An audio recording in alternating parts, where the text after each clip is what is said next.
কালো টাকা দৌরাত্ম্য ঠেকাতে ৫০০ ও ১,০০০ টাকার নোট বাতিলের প্রস্তাব উঠেছে জাতীয় সংসদে।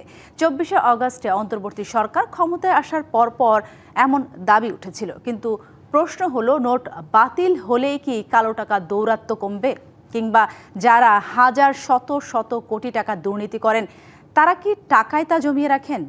বিশ্লেষকরা বলছেন, নোট বাতিল করে দুর্নীতি ঠেকানোর নজির নিকট অতীতে নেই।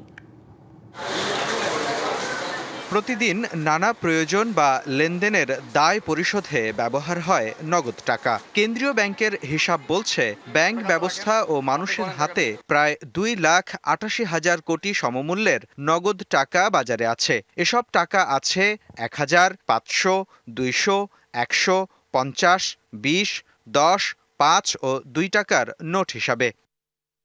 বৈধ লেনদেনের দায় মেটাতে নগদ টাকা যেমন ভূমিকা রাখে, তেমনি দুর্নীতি বা অনিয়মেও নগদ টাকার ব্যবহার হয় অহরহ। এমন বাস্তবতায় দুর্নীতি বা কালো টাকার হ্রাস টানতে জাতীয় সংসদে 1,000 ও 500 টাকার নোট বাতিলের প্রস্তাব করেছেন নোয়াখালী 1 আসনের সংসদ সদস্য ব্যারিস্টার মাহবুব উদ্দিন খোকন। তার এ প্রস্তাব সাদা চোখে ইতিবাচক মনে হলেও বিশ্লেষকরা বলছেন, নিকট অতীতে নোট বাতিল করার ঘটনায় কোনো ভালো ফল মেলেনি, উল্টো অর্থনীতিতে চাপ বেড়েছে। নরেন্দ্র মোদী সরকার যে বড় নোটগুলো বাতিল করলো, ডিমনিটাইজ করে দিল, উনি ভারত কি এর থেকে কোনো সুফল পেয়েছে? আমার জানা মতে তো কোনো সুফল তারা পায়নি, বরং তাদের অর্থনীতি বড় আরো আরো দুর্দশাগ্রস্ত হয়েছে।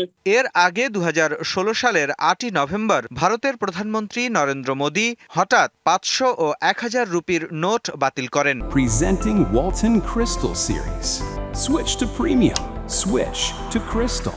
কিন্তু বিশ্লেষকরা বলছেন, তাতে খুব বেশি ভালো ফল আসেনি, কারণ শত শত কোটির অঙ্কে করা দুর্নীতি সাধারণত স্থানীয় মুদ্রায় গচ্ছিত থাকে না। যারা অবৈধ ব্যবসা করে তারা কিন্তু এই টাকাটাই আবার কনভার্ট করে গোল্ডে এবং ফরেন কারেন্সিতে, তখন কিন্তু ফরেন কারেন্সি এবং গোল্ডের উপর একটা প্রেশার পড়ে।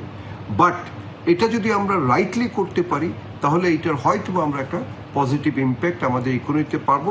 সেম টাইম মনে রাখতে হবে যে এটার নেগেটিভ ইম্প্যাক্টও আছে। যারা স্বল্প আয় এবং যারা ক্যাশ ট্রানজ্যাকশনের মাধ্যমে ব্যবসা পরিচালনা করে, সেই ক্ষেত্রে একটা কিন্তু ইম্প্যাক্ট হবে। এর আগে 2024-এ অন্তর্বর্তী সরকার ক্ষমতায় এলে সে সময় নোট বাতিলের প্রস্তাব নাকচ করে কেন্দ্রীয় ব্যাংক। সে সময় গভর্নর ব্যাখ্যা দেন, নতুন নোট চালু হলে দুর্নীতিবাজরা কৌশলে পুরনো নোট বদলে ফেলে। বিশ্লেষকরা মনে করেন, নোট বাতিল নয়, বরং কালো টাকার উৎসগুলো যত দ্রুত সম্ভব কমিয়ে আনার উদ্যোগ নেওয়া উচিত সরকারের। মোস্তফা মাহবুব, ডিবিসি নিউজ, ঢাকা।